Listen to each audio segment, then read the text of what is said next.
सो recording है started. अच्छा, तो कल हम फंडामेंटल प्रिंसिपल ऑफ काउंटिंग को मतलब बहुत बेसिक सा इंट्रोडक्शन ही दिए थे, बस इंट्रोडक्शन था। 3-4 एग्जाम्पल दिए थे आपको, मतलब फील करवाए थे कि चीज़ होता क्या है, कि लेमैन कैसे सोचता है और मैथमेटिक्स में हम उसको कैसे करते हैं। फिर मैं ये भी बोला था कि फंडामेंटल प्रिंसिपल ऑफ काउंटिंग को ज़रूरत क्यों पड़ेगा, क्यों ज़रूरत पड़ता है। जब आपके पास 2 इवेंट होते हैं, एक इवेंट के बाद दूसरा इवेंट होता है तो बड़ा आसान होता है मुंह में कैलकुलेट कर देना। हाँ, जब बहुत सारे इवेंट हो जाते हैं तो आपको फंडामेंटल प्रिंसिपल ऑफ मल्टीप्लिकेशन की मदद लेना पड़ता है ऑब्वियसली। तो ये चीज़ें मैंने बताया था। और आज हम क्या करेंगे, वही उसका डेफिनेशन पूरा लिखेंगे। फंडामेंटल प्रिंसिपल ऑफ काउंटिंग का पूरा डेफिनेशन फिर से मैं लिखूँगा, खाली डेफिनेशन लिखूँगा। डेफिनेशन का ईच एंड एवरी वर्ड को आपको फील कराऊँगा। कराने के बाद डायरेक्ट एनसीईआरटी से क्वेश्चन को करके हम एप्लीकेशन भी देखेंगे, उसको कैसे अप्लाई करते हैं, कैसे उसको फील करते हैं, महसूस करते हैं। मैथमेटिक्स का हर सवाल को पहले तो आपको महसूस करना होगा, अपने मतलब फील करना होगा। मेरे बात समझ रहे हो मैं क्या बोल रहा हूँ, फील करना होगा। Get it? उसको यस अगर सर। ऐसे, हाँ, उसको ऐसे अगर यस सर। बस उसको ऐसे अगर फॉर्मेलिटी के तौर पे अगर आप ऐसे पेन पेपर उठा के लिख देते हो, वो मैथमेटिक्स नहीं होता है, वो तो रट्टा लगवाना होता है या फिर कोई मतलब ज़बरदस्ती कर रहे हो। मैथमेटिक्स में एक्चुअली अच्छा करने के लिए पहले तो सवाल को आपको फील करना होगा। जैसे हम फूड को टेस्ट करते हैं, उसी तरह मैथ का सवाल को फील करना होगा, महसूस करना होगा, ये है, उसका ब्यूटी को समझना होगा, फिर जाके आप कर पाओगे। डेफिनेशन को वर्ड फॉर वर्ड समझना होगा। कोई भी वर्ड का मतलब आप अगर नहीं समझते हो तो कैसे भी करके उसका मतलब आपको समझना होगा। तो चलो शुरू करते हैं। तो पहले मैं लिखता हूँ, क्या हम कल पढ़े थे बेटा, fundamental principle of counting. Fundamental principle of counting, जिसको हम शॉर्ट में बोलेंगे FPC, fundamental principle of counting. और आप कहीं पर फंडामेंटल प्रिंसिपल ऑफ काउंटिंग ये 3 वर्ड यूज ना करके डायरेक्ट 4 वर्ड यूज ना करके आप डायरेक्ट लिखोगे FPC। FPC का मतलब होता है फंडामेंटल प्रिंसिपल ऑफ काउंटिंग। तो आप ये नहीं लिखना है, आपको हमेशा उसका जो शॉर्ट फॉर्म है FPC लिखना है, तो समझ जाएंगे कि हाँ फंडामेंटल प्रिंसिपल ऑफ काउंटिंग के बारे में ही बात कर रहे हो। अच्छा, तो पहले फंडामेंटल प्रिंसिपल ऑफ काउंटिंग क्या था, पहले मैं लिख लेता हूँ ना। If one event can happen in one event, if one event can occur in m different ways, in m different ways, following which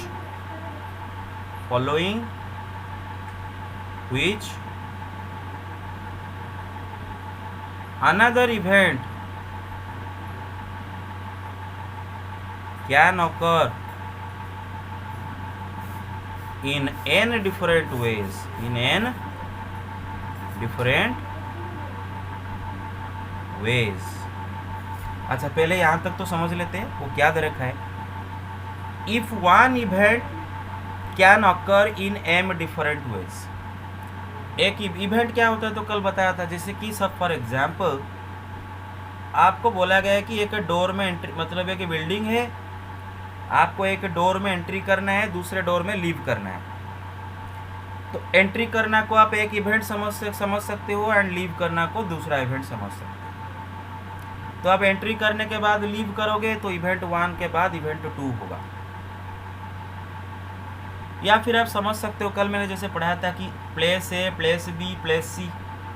place A से प्लेस B जाने को एक इवेंट समझ सकते हो, प्लेस B से प्लेस C को जाने का दूसरा इवेंट समझ सकते हो। तो अगर आपको प्लेस A से प्लेस C तक जाना है B के थ्रू, तो A से B तक जाना एक इवेंट, B से C तक जाना दूसरा इवेंट। इवेंट 1 के बाद इवेंट 2 होता है। पहले आप A से B जाओगे, फिर B से C जाओगे, मतलब सक्सेसर में होता है, ये होता है इवेंट। तो बोल रहा है कि if one event can occur in m different ways, अगर एक इवेंट m डिफरेंट वेज में हो रहा है, फॉलोइंग व्हिच का मतलब ये इवेंट होने के बाद, जो पहला इवेंट अब हो गया, पहला इवेंट अभी ख़त्म हो गया, फॉलोइंग हुई जो होने के बाद another event can occur in any different ways.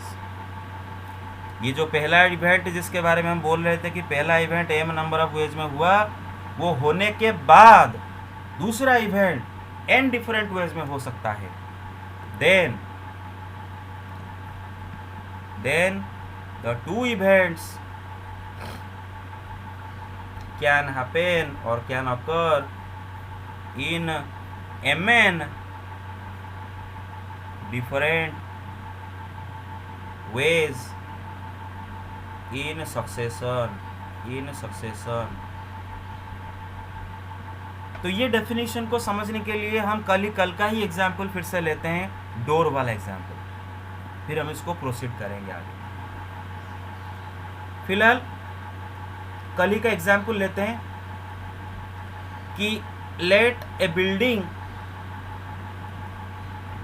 Has 3 doors।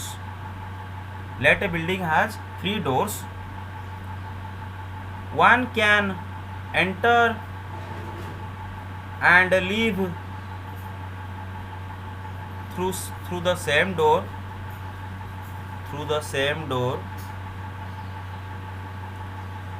तो एक बिल्डिंग का 3 डोर है और उसने बोल रखा है कि अगर तुम जो डोर में एंट्री करते हो वो डोर में भी आप लीव कर सकते हो। कोई मना नहीं है कि ऐसा नहीं है कि जो डोर में गए वो डोर में नहीं आ सकते, ऐसा नहीं है। आप जो भी डोर में एंट्री कर सकते हो, जो लीव करते वक्त जो भी डोर में लीव कर सकते हो। There is no restriction. आपका मर्जी जो डोर में एंट्री किए, जो डोर में लीव किए, देयर इज नो रेस्ट्रिक्शन। तो वही लिखा हूँ मैं कि one can enter and leave through the same building, he is allowed to do सो।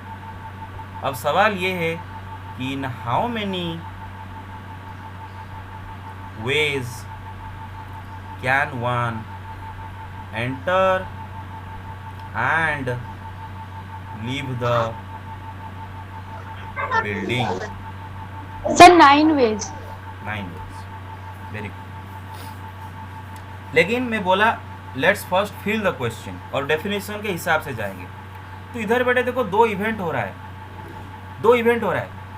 आपको एग्जाम में इवेंट नहीं लिखना है, कुछ एक्सप्लेनेशन नहीं देना है, ट्री डायग्राम नहीं बनाना है, कुछ भी नहीं बनना है। 2 लाइन लिखना है और आंसर करना है। ये सब 2 लाइन में आंसर होना चाहिए। बस मैं आपको समझाने के लिए मैं बस लिख रहा हूँ। जो मैं लिखूंगा अभी वो नहीं लिखना है। मैं सॉल्यूशन जहाँ से लिखूंगा वो आपको एग्जाम में लिखना है। फिलहाल क्वेश्चन को समझते हैं डेफिनेशन के हिसाब से। इधर बेटे 2 इवेंट हो रहा है। एक इवेंट हो रहा है, इवेंट नंबर 1 में मैं उसको बोलता हूँ थोड़ी देर के लिए, टू एंटर द बिल्डिंग।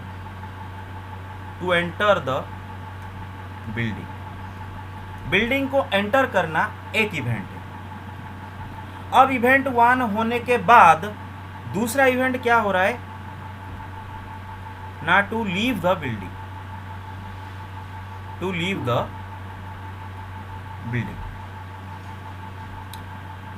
अब डेफिनेशन के हिसाब से इवेंट 1 जो कि to enter the building can happen in how many veg?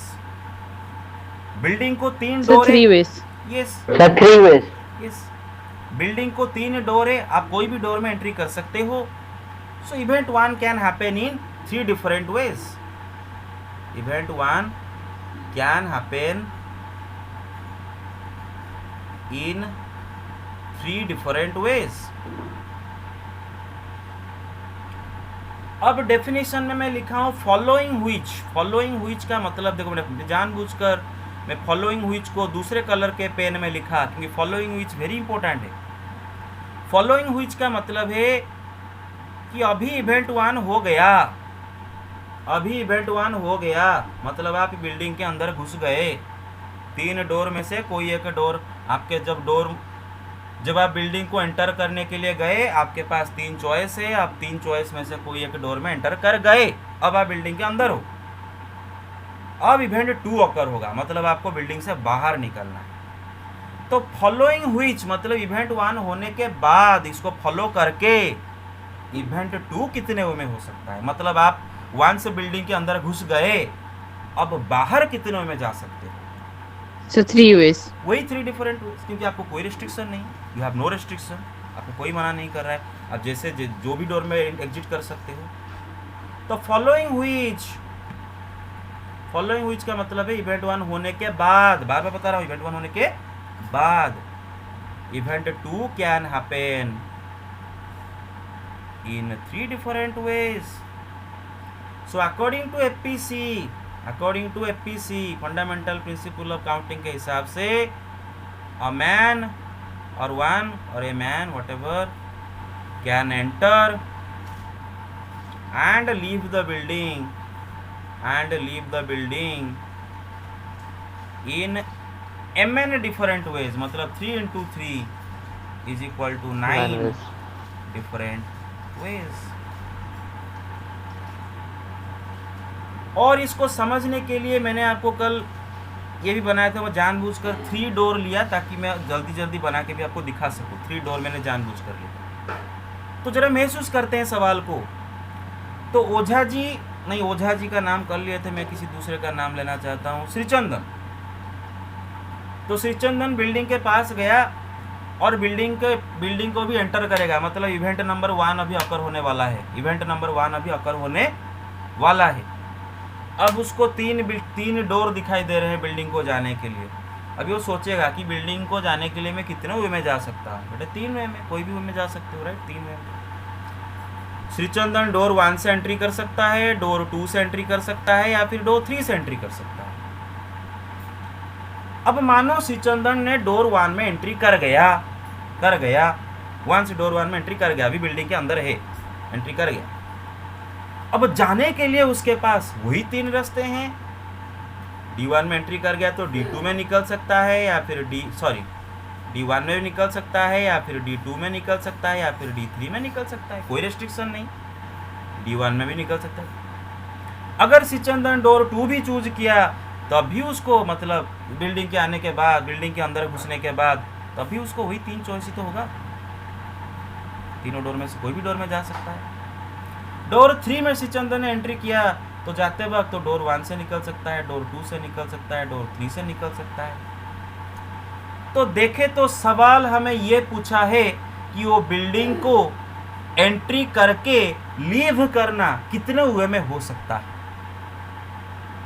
या फिर सवाल ये है कि ये 2 इवेंट इन सक्सेशन मतलब वन आफ्टर अनदर कितने वे में हो सकते हैं।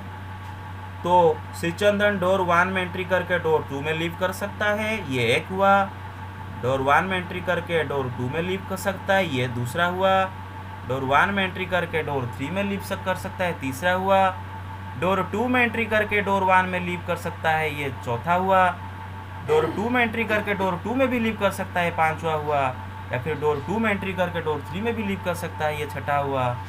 डोर 3 में एंट्री करके डोर 1 में लीव कर सकता है, ये सातवां। डोर 3 में एंट्री करके डोर 1 में भी लीव कर सकता है, आठवां। और डोर 3 में एंट्री करके वो डोर 3 में भी निकल सकता है।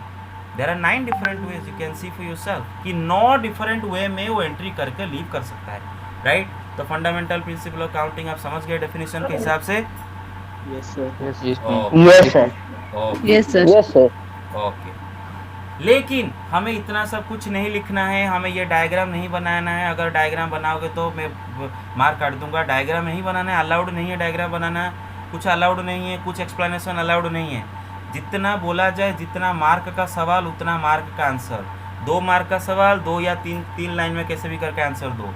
1 मार्क का सवाल 1 लाइन या फिर एक वर्ड में आंसर दो, एक नंबर में आंसर दो। 5-6 मार्क का सवाल थोड़ा सा लॉन्ग आंसर होगा।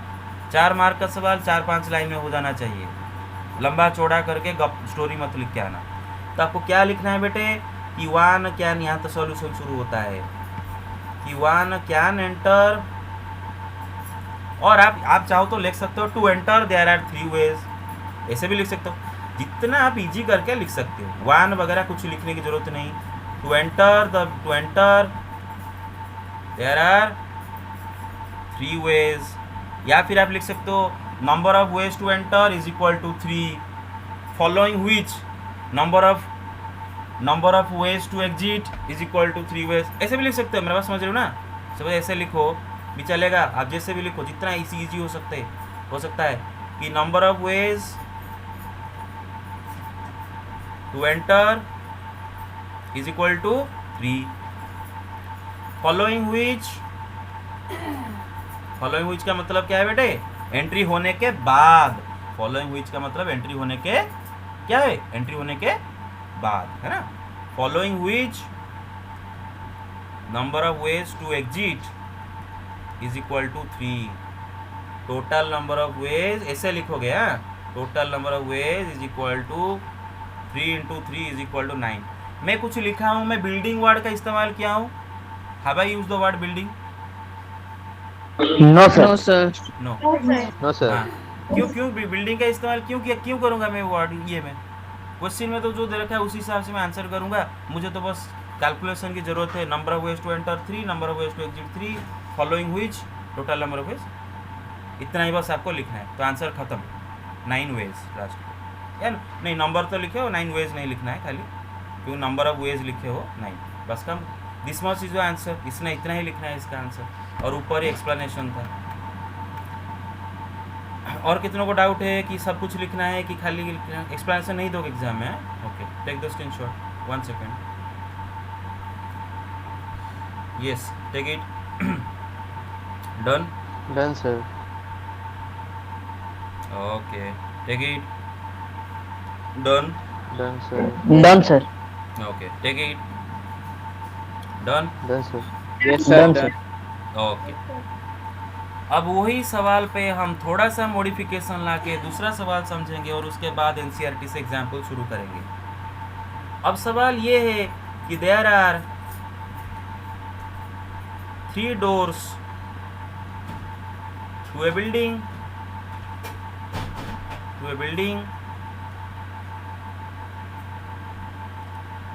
In how many ways can one enter and leave the building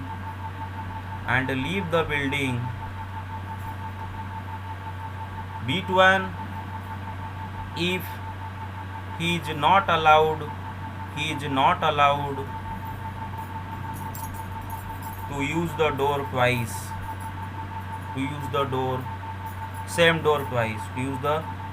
same door twice.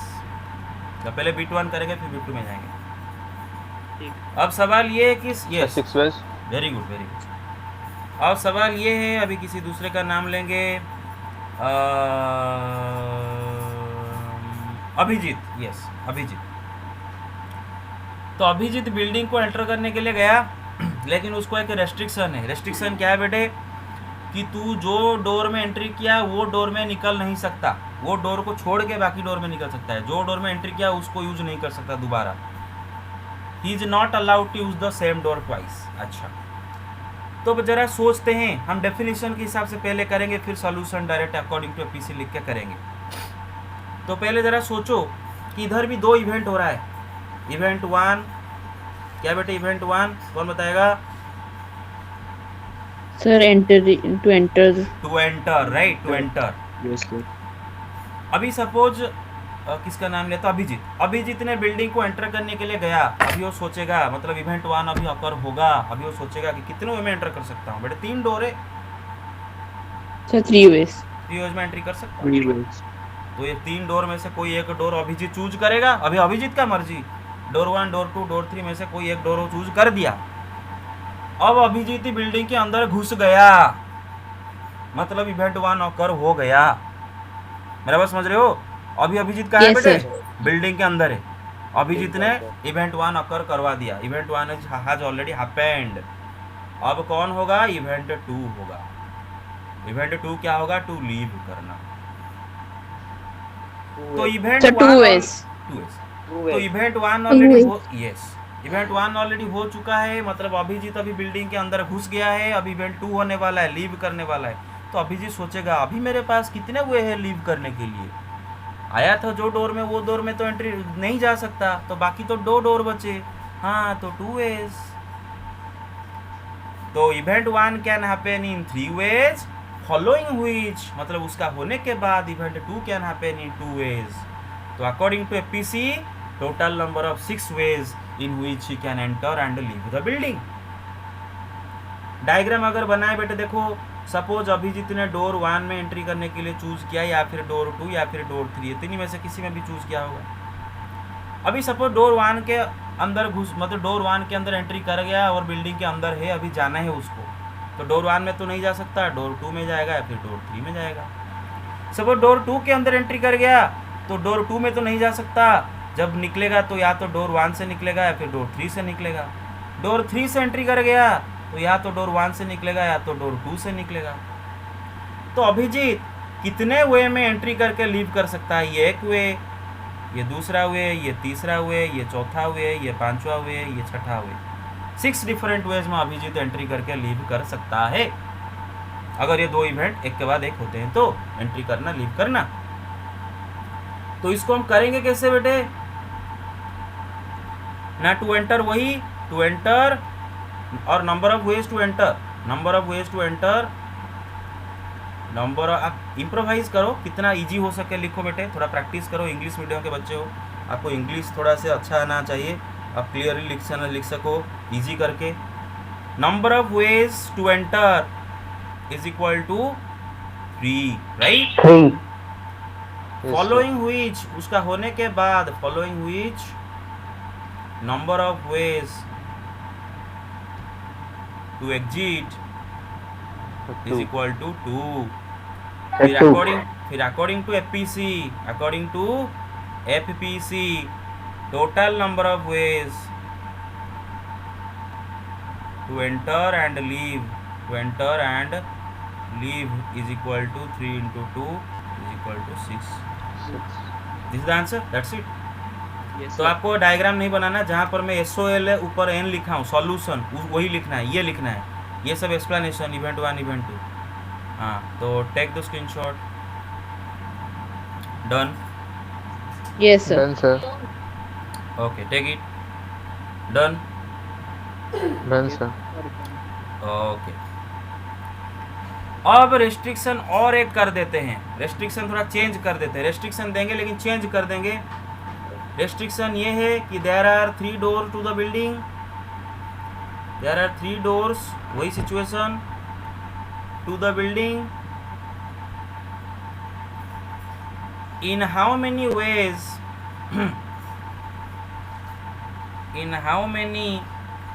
Veg can one enter and leave the building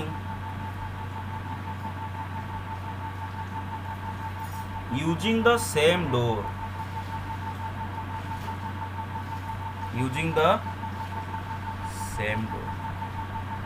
पहले मैं सवाल समझा देता हूँ। अब सवाल ये है कि बिल्डिंग को जाने के लिए आपके पास तो 3 डोर होंगे, कोई भी डोर में जा सकते हो, लेकिन आते वक्त जो डोर में आए थे वही डोर में आपको निकलना है। वो बोला है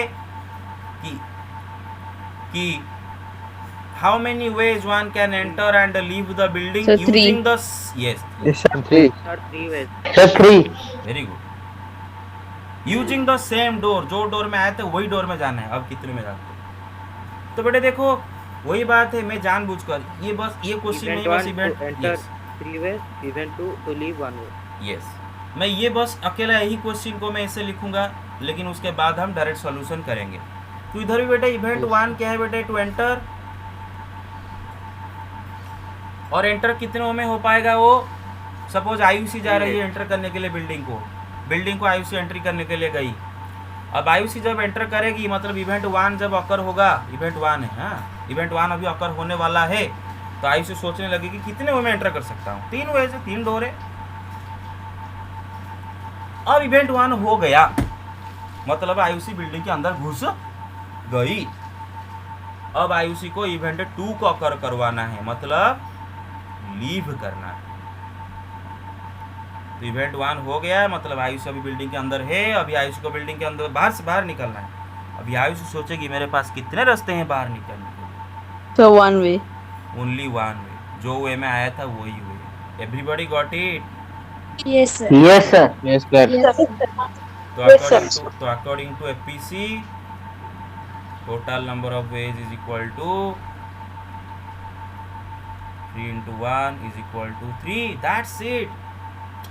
कितना इनफैक्ट अगर आप में से कोई ये भी लिखे हो, I will be also very glad, क्योंकि सही बात है, आप अगर ऐसे भी लिखे हो, वेरी गुड, क्लियर समझ में आ जाता है। आप अगर लिखते हो इवेंट 1 इवेंट 2 नाम देके भी इसको लिखते हो, वेरी गुड, लेकिन कोशिश करो जैसे भी करके आसान करके जल्दी जल्दी लिखने की, सवाल टाइम वेस्ट नहीं करना है वर्डिंग पे। हाँ, okay, take the screenshot. Done? Yes, Done, sir. Done. Yes, done. Okay. Done, sir. Okay, थोड़ा सा इम्प्रोवाइज करना है उसमें क्या। ओके, अब आते हैं हमारे एनसीईआरटी का क्वेश्चन के ऊपर, एग्जाम्पल्स करेंगे। ओके तो गाइज लेट्स स्टार्ट। पहला एग्जाम्पल्स, एग्जाम्पल 1। अभी एग्जाम्पल 1 बेटे पढ़ो, क्या दे रखा है कि find the number of 4 letter words, मतलब आपको 4 लेटर वर्ड बनाना है, 4 लेटर वाला वर्ड बनाना है। फिर उसके बाद क्या लिखा, विथ और विदाउट मीनिंग, मतलब वो वर्ड का मीनिंग हो या ना हो कोई फर्क नहीं पड़ता, वो वर्ड बस लेटर को कंबाइन करके कुछ बनाना है, वो वर्ड मीनिंग हो ना हो, we don't care. Which can be formed out of the letters of the word rose. ये जो वर्ड रोज है, इसके अंदर आपको 4 अलग अलग लेटर दिख रहे होंगे, ROSE। तो वर्ड रोज के ये 4 लेटर्स को लेके आप कितने वर्ड बना सकते हो, विथ और विदाउट मीनिंग। फिर कंडीशन दे रखा है, वही 4 लेटर वर्ड बनाना है विथ और विदाउट मीनिंग, लेकिन कंडीशन ये दे रखा है, repetition of the letters is not allowed, repeat नहीं कर सकते लेटर को। फॉर एग्जाम्पल आपको बोला गया है बेटे रोज का ये जो 4 लेटर को लेके वर्ड बनाओ, तो आप ऐसा वर्ड नहीं बना सकते RRAC, मतलब आपको बोला गया ना कोई, मतलब इसी का लेके बना, आप ऐसा कोई रिपीट नहीं कर सकते। Yes, R sir. को 2 बार, Yes, sir. Means one alphabet will not be repeated. Alphabets will not be repeated.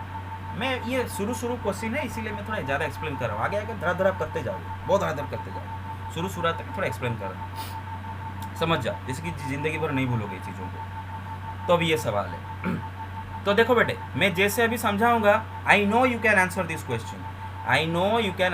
Question, but I bet you कि अभी मैं जब समझाऊंगा तो आपको लगेगा कि हाँ इसको ऐसे समझा जा सकता है, इसे ब्यूटीफुली, इसको अकॉर्डिंग टू द डेफिनेशन समझा जा सकता है। ऐसे हम हैप्पीजेंटली समझ के कर देते हैं, लेकिन अकॉर्डिंग टू द डेफिनेशन इसको इसे ब्यूटीफुली समझा जा सकता है। तो चलो करते हैं। तो हमें 4 लेटर वाला वर्ड बनाना है, और रोज के लेटर्स को लेके, मतलब ROSE को लेके, और वर्ड लेटर को रिपीट नहीं करना है। तो पहले मैं 4 घर बना देता हूँ, 4 लेटर को भरने के लिए 4 घर बना देता हूँ। अच्छा, और किसी का नाम लेंगे,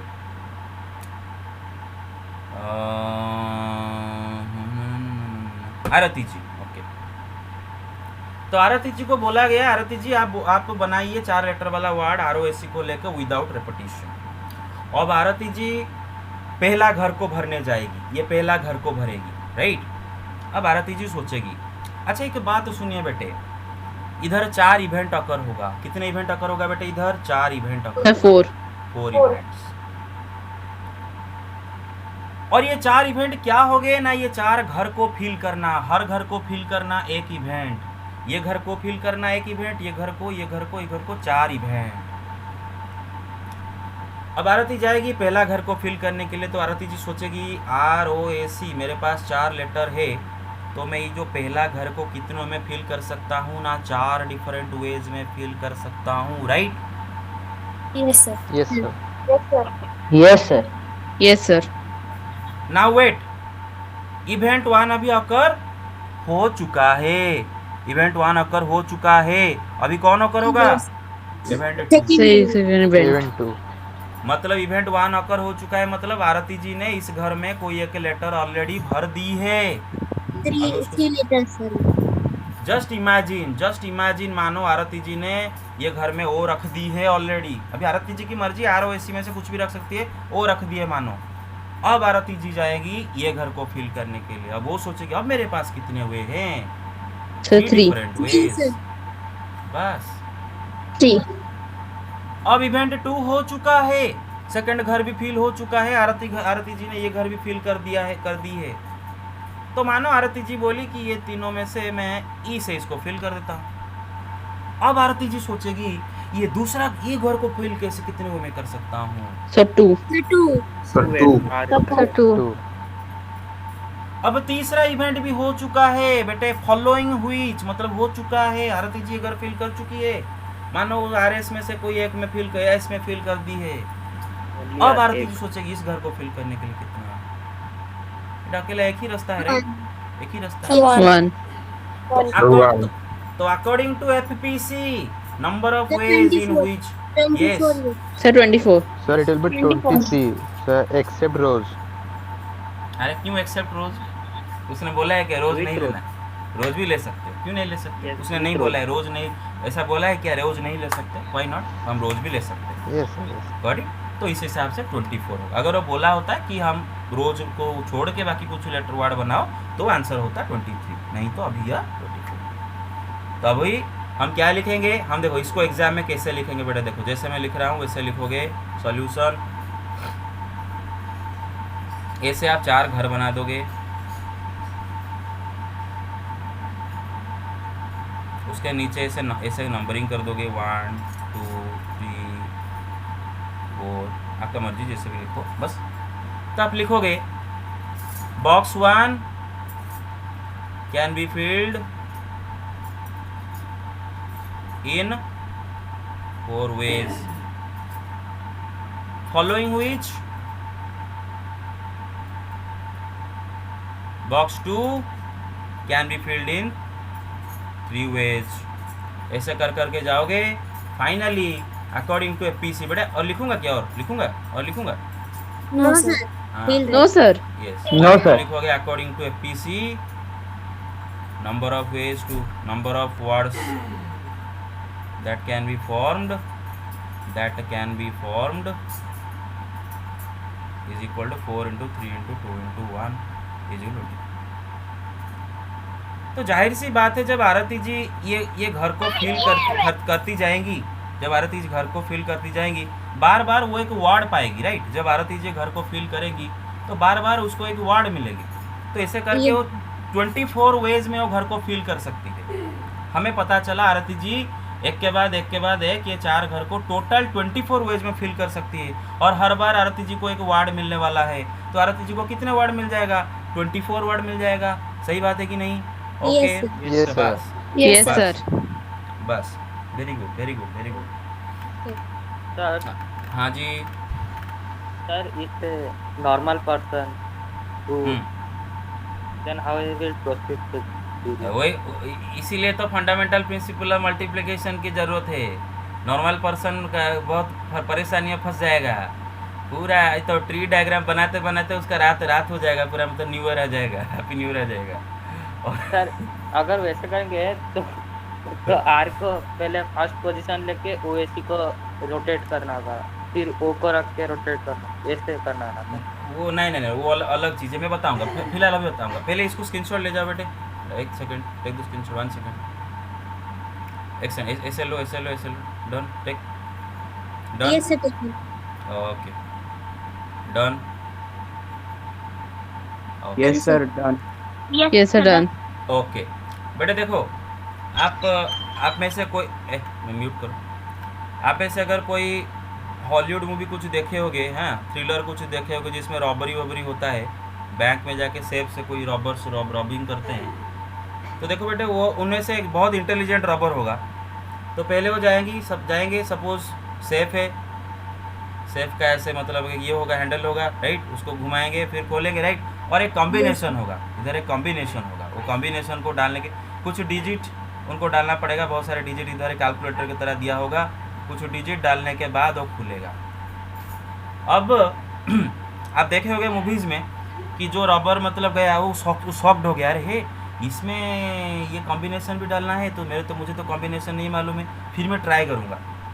अभी जो इंटेलिजेंट रबर जो होगा वो पास में होगा, वो बोलेगा अबे कितने वे में ट्राई करेगा, वो कैलकुलेट कर देगा सीधा इतने नंबर ऑफ वेज में, मतलब इतने नंबर ऑफ कॉम्बिनेशन बन सकते हैं, इतने नंबर ऑफ तू 9 सपोज जो 9 डिजिट वाला एक कॉम्बिनेशन डालना है तो तुरंत कैलकुलेट कर देगा दिमाग में, अरे 9 डिजिट वाला इतने कॉम्बिनेशन बनेंगे तो कितने रात बन जा रहा, मतलब न्यू ईयर आ जाएगा, मेरे पास समझ रहे हो?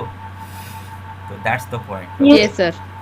Yes. तो कैसे कैलकुलेट करता है, यही using fundamental principle of calculation, and उसके बाद परमुटेशन कॉम्बिनेशन जो पढ़ाऊंगा वो समझोगे आप बाद में, लेकिन फिलहाल अभी इजी में चलते हैं। ओके अभी आते हैं example 2।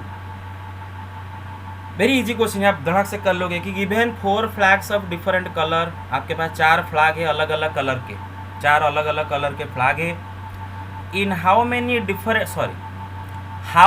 Different signals can be generated, how many different signals can be generated if a signal requires the use of 2 flags, one below the other। अब जरा समझने की कोशिश करते हैं, आपके पास 4 अलग अलग फ्लैग है, अलग अलग डिफरेंट कलर के फ्लैग है, F1 F2 F3 F4 अलग अलग कलर के फ्लैग है। अब आपको एक सिग्नल बनाना है, सिग्नल क्या होगा कि एक फ्लैग के नीचे दूसरा फ्लैग रहना है, ऐसा एक सिग्नल बनाना है। एक फ्लैग के नीचे यहाँ पर एक फ्लैग रखना है, यहाँ पर एक फ्लैग रखना है, ये एक सिग्नल होगा, एक 1 फ्लैग बिलो दी अदर, ऐसा एक सिग्नल बनाना है। अब आप कितने सिग्नल ऐसे बना सकते हो, सवाल पूछा है। अच्छा अश्लेषा, सो अश्लेषा को बोला गया सिग्नल बनाने के लिए, तो अश्लेषा जाएगी। अभी देखो अश्लेषा कहेगी मैं ये पहला जो घर है यहाँ पर पहले एक फ्लैग रखूंगी, तो ये घर में कितने मैं फ्लैग रख सकता हूँ बेटे, 4 फ्लैग है, मैं कोई फ्लैग रख सकता हूँ, right? 4 different Yes. Ways, right? Yes, 4 sir. different। Yes, sir. और इधर बेटे पहले मैं बता देता हूँ, इधर यस इधर बेटे वही 2 इवेंट हो रहा है, 2 इवेंट, हर घर को एक फ्लैग से भरना, एक एक इवेंट है। अभी आश्लेषा ने पहला घर को फिल कर दिया, मतलब इवेंट 1 अकर हो चुका है, फॉलोइंग व्हिच उसको दूसरा घर फिल करना है। तो अभी मानो उसने वो घर में ये चारों फ्लैग में से कोई एक फ्लैग भर दिया है, अभी आश्लेषा का मर्जी है, चारों में से कोई, मैं सोच रहा F1 भर दिए, अब उसको भरने के लिए वैसे तीन ही वेज हैं उसके पास, ये तीनों में से। Yes, sir. तो event 1 can occur in 4 different ways, following which event 2 can occur in 3 different ways. So according to FPC total number of ways 12। तो इसका मतलब है अश्लेषा टोटल 12 डिफरेंट वेज में ये 2 घर में फ्लैग रख सकती है, और जब हर बार वो ये 2 घर को फ्लैग से भरेगी, एक एक सिग्नल जनरेट करेगी, तो इसका मतलब अश्लेषा ऐसा करके 12 सिग्नल जनरेट कर सकती है। You get my point so far? Yes. Yes, sir. Yes, sir. Yes, sir. Very good, very good, very good. बस तो आप ऐसे बॉक्स बना के लिख सकते हो, क्लियरली देख लो बेटे, आपके NCERT में देखो कैसे उसको लिखा है। हाँ, the upper vacant place can be filled in 4 different veg. आप इसको भी नहीं लिखना है, any one of the 4 flags, following which the lower vacant place can be filled in 3 different veg, और ये लिखना नहीं है, सबको पता है। हेंस बाय FPC, वो लिखा है पूरा मल्टीप्लिकेशन पीस, आप सिर्फ लिखोगे FPC, the required number of signals is equal to this. समझ गए क्या क्या लिखना है बेटे? Yes, sir. Yes, sir. Upper vacant place can be filled. Yes, sir. Okay, अब सवाल में थोड़ा सा क्या लाते हैं बेटे, ट्विस्ट लाते हैं। क्या लाते हैं? ट्विस्ट लाते हैं। हाँ, okay, let me erase it. Yes, okay, अब सवाल में ट्विस्ट क्या है कि मैं अगर ऐसा बोल दूं कि there are 4 different colored flags or whatever colored flags, there are 4 different colored flags, in how many total, ऐसे लिख देते हैं, how many signals can be generated if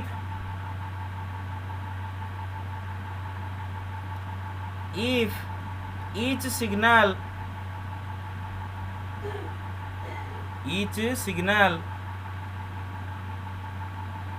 has at least 2 flags.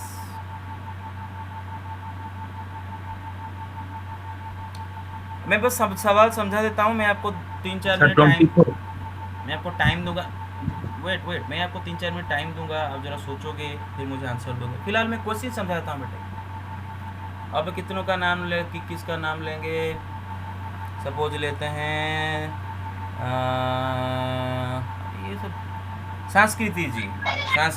Okay, अभी संस्कृति जी को सिग्नल बनाने के लिए बोला गया है, और संस्कृति जी को बोला गया बेटे संस्कृति तू जितने भी सिग्नल बना, लेकिन हर सिग्नल में कम से कम 2 फ्लैग तो होने चाहिए। संस्कृति को कंडीशन दिया गया बेटे तू जो सिग्नल बनाते चल, बस तू सिग्नल बना, लेकिन हर सिग्नल में 2 फ्लैग रहने, मतलब एटलीस्ट 2 फ्लैग रहने चाहिए। वहाँ पर दिया था खाली 2 फ्लैग रहने चाहिए, लेकिन यहाँ पर बोल रहे हैं एटलीस्ट 2 फ्लैग रहने चाहिए। अगर हिंदी में बोलूँ तो कम से कम 2 फ्लैग रहने चाहिए, मतलब 2 या फिर 2 से ज़्यादा फ्लैग रहेगा चलेगा, लेकिन 2 से कम फ्लैग रहना नहीं चाहिए। 2 या फिर 2 से ज़्यादा फ्लैग रहना चलेगा, लेकिन 2 से कम फ्लैग नहीं रहना चाहिए। एटलीस्ट मतलब कम से कम 2 फ्लैग रहना चाहिए।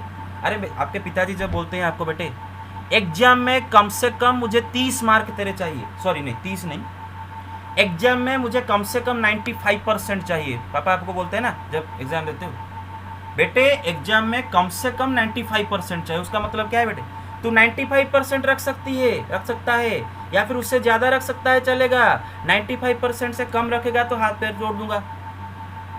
अरे मेरे बात समझ रहे हो? Yes. हाँ, yes sir.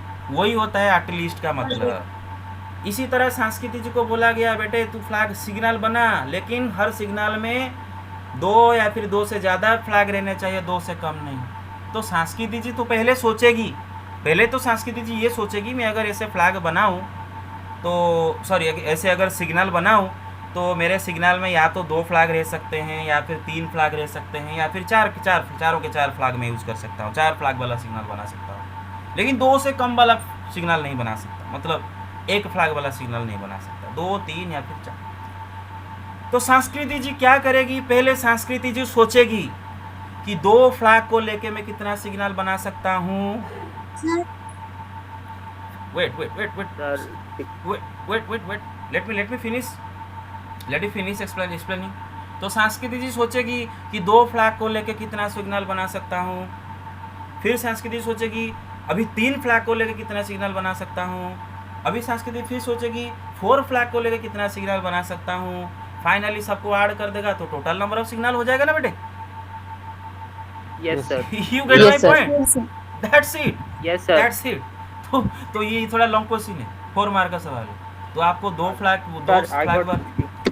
Yes you got what 60 Sir, I got 36. Sir 60। अच्छा देखते सॉल्यूशन। देखो मैं आपको बोल रहा हूँ बेटे आप जितना इम्प्रोवाइज करके लिख सकते हो, बस एक्यूरेट लिखो, ठीक ठाक लिखो, वर्डिंग ठीक ठाक रहना चाहिए, सब ठीक ठाक रहना चाहिए। देखो मैं जैसे इसको लिख रहा हूँ, फॉर एग्जाम्पल मैं ऐसे लिख रहा हूँ कि द सिग्नल कैन, पहले तो डिसाइड करेंगी द सिग्नल कैन हैव 2 और 3 और 4 फ्लैग्स। अभी सिग्नल्स विथ 2 फ्लैग्स, पहले कैलकुलेट करेगी। तो दो डब्बा बनाओगे, क्या बनाओगे बेटे, 2 डब्बा बनाओगे। हाँ, आप यहाँ पे काम कर सकते हो, अपर लोअर ना लिख के आप ऐसे काम कर सकते हो, बॉक्स का नेमिंग भी कर सकते हो 1 और 2। तो आप लिख सकते हो box 1 can be filled in box 1। बेटे यहाँ पर आपको 2 फ्लैग डालने हैं, आपके पास 4 फ्लैग है, तो संस्कृति 4 फ्लैग में से कोई भी डाल सकता है, 4 वेज में उसको फिल कर सकती है। तो box 1 can be filled in 4 different veg. अब संस्कृति बॉक्स 1 को फिल कर दिए कोई एक फ्लैग में से, मतलब इवेंट 1 ऑलरेडी अकर हो चुका है, तो अभी 4 फ्लैग में से एक फ्लैग गया, अभी संस्कृति बस 3 फ्लैग बस बचे हैं, तो दूसरा घर को 3 फ्लैग में भर सकती है, राइट, 3 वेज में भर सकती है, 3 वेज में भर सकती है, 3 Yes, वेज कोई sir. नहीं। तो box 2 can filled in 3 different ways, तो टोटल सीधा लिखोगे 4 into 3 is equal to 12 flags, 12 signals, 12 signals, काम खत्म। टोटल 12 सिग्नल, बस काम खत्म हुआ। अब सिग्नल विथ 3 फ्लैग भी आते हैं, signals 4 with into 3 into 2. Yes 3 flags.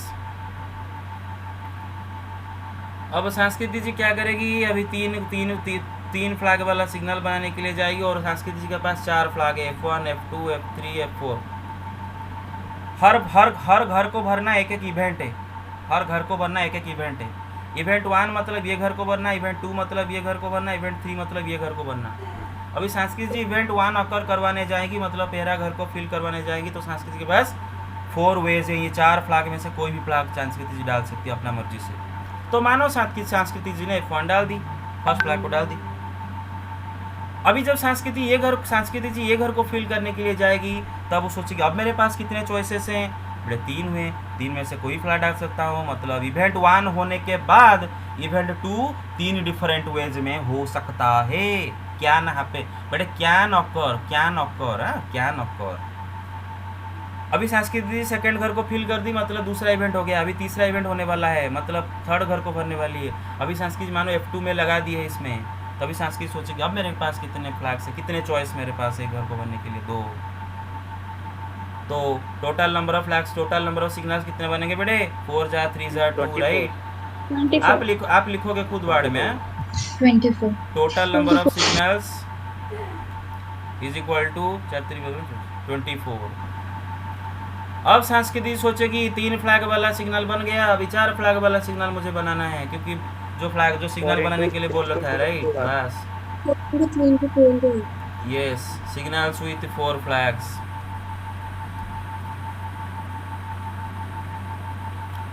तो संस्कृति जी अभी 4 घर को फिल करने जाएंगी। अभी संस्कृति जी पहला घर में 4 फ्लैग है, F1 F2 F3 F4। अब हर घर को एक एक फ्लैग में भरना, एक एक इवेंट है। तो इवेंट 1 मतलब पहला घर को जब संस्कृति जी फिल करने के लिए जाएगी, तो सोचेगी मेरे पास तो 4 फ्लैग है, मैं कोई फ्लैग डाल सकता हूँ, तो मेरे पास 4 डिफरेंट वेज है, कोई भी वेज में डाल सकता हूँ। संस्कृति जी F1 डाल दी उसमें। अभी संस्कृति जी का बारी आया इस घर में फिल करना। अब संस्कृत सोचेगी मैं तीनों में से कोई भी एक डाल सकता हूँ, तो इस घर को 3 वे में फिल कर सकता हूँ। मानो संस्कृत जी F2 फिल कर दी इस घर में। अब संस्कृत सोचेगी इस घर को कितनों में फिल कर सकता हूँ ना, मेरे पास 2 है, ये 2 में से कोई भर सकता हूँ।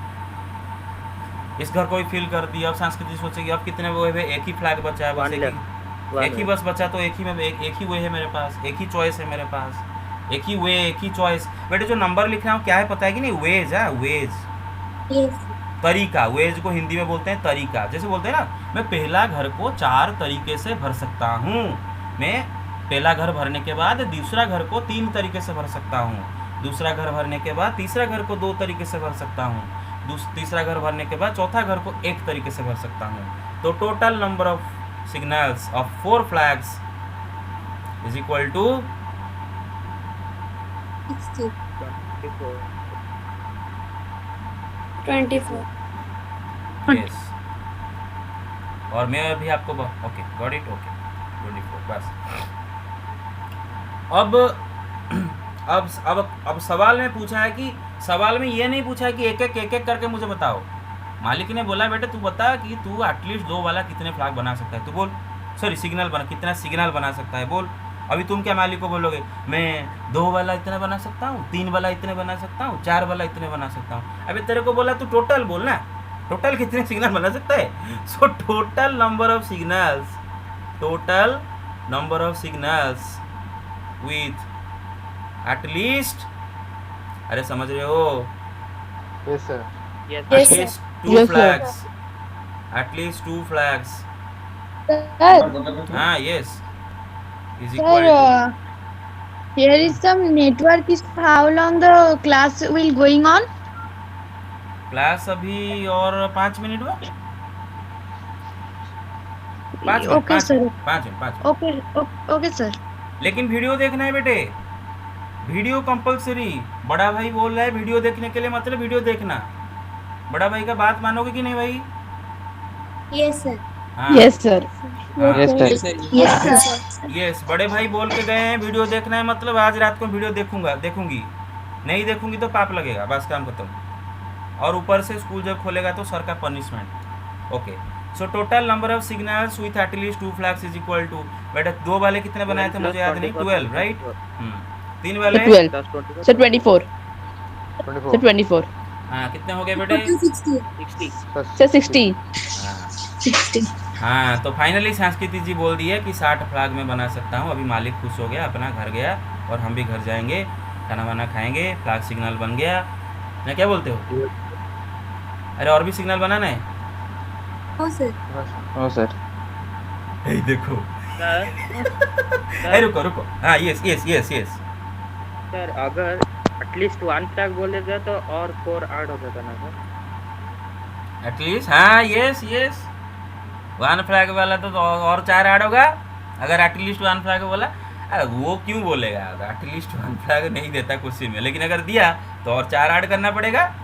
एटलीस्ट 1 फ्लैग मतलब आप 1 फ्लैग वाले सिग्नल भी बना सकते हो। अभी अगर 1 फ्लैग वाले सिग्नल बनाओगे तो भाई बस एक ही घर को आपको फिल करना है, तो 4 वेज, तो मतलब उसका उसमें कोई मल्टीप्लिकेशन प्रिंसिपल ही नहीं लगा, तो बस एक ही घर को फिल करना है वो 4 वेज, तो बस आपको ऐड कर देना है, फर्स्ट 64 हो जाएगा टोटल।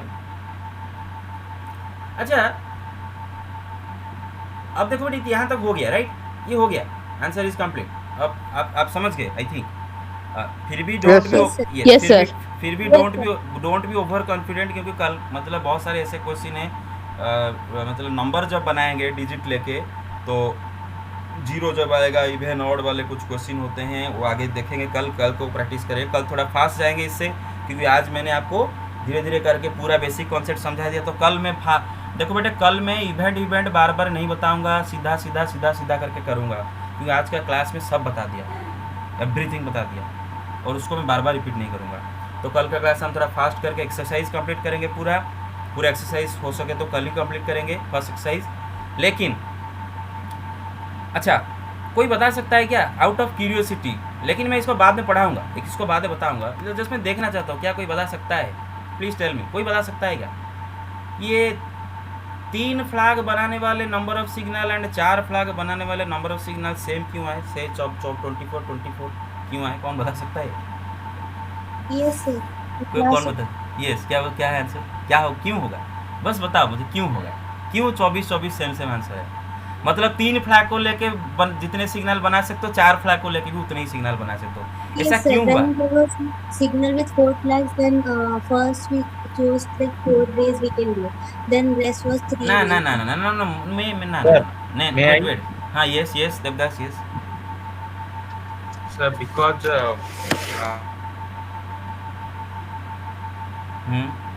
मुझे कैलकुलेशन मत बताओ, ये कैलकुलेशन ये तो सबको पता है, 4 इंटू 3 इंटू 2 इंटू 1 24 हुआ, लेकिन क्यों हुआ बता सकते हो, आउट ऑफ क्यूरियोसिटी?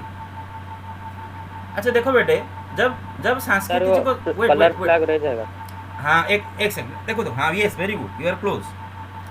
जब संस्कृति जी को बोला गया 3 फ्लैग का सिग्नल बनाने के लिए, अभी संस्कृति जी क्या करेंगी, तीनों घर को फिल करने के लिए 3 फ्लैग चूज करेगी राइट।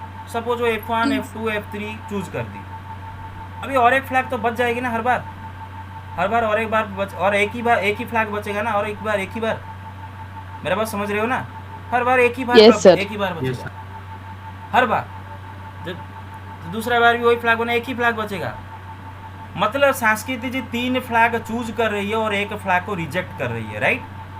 संस्कृति जी 3 फ्लैग को चूज कर रही है, एक फ्लैग को रिजेक्ट कर रही है, तो वही बात हुआ ना, मतलब चार को उनके माइंड में तो 4 ही है ना, ये जो लास्ट वाला तो हमेशा रह रहा है ना, संस्कृति तो बोल सकती है ना कि ये बस अकेला यही बच गया right.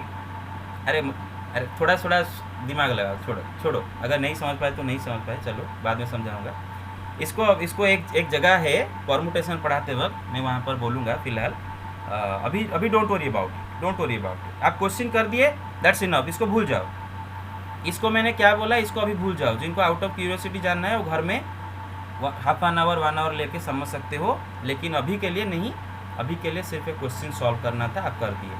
So Ojha ji, have you taken the screenshot of attendance? अच्छा स्क्रीनशॉट लेना है कि इसका? Yes sir. हाँ लो Yes, sir. ले जाइए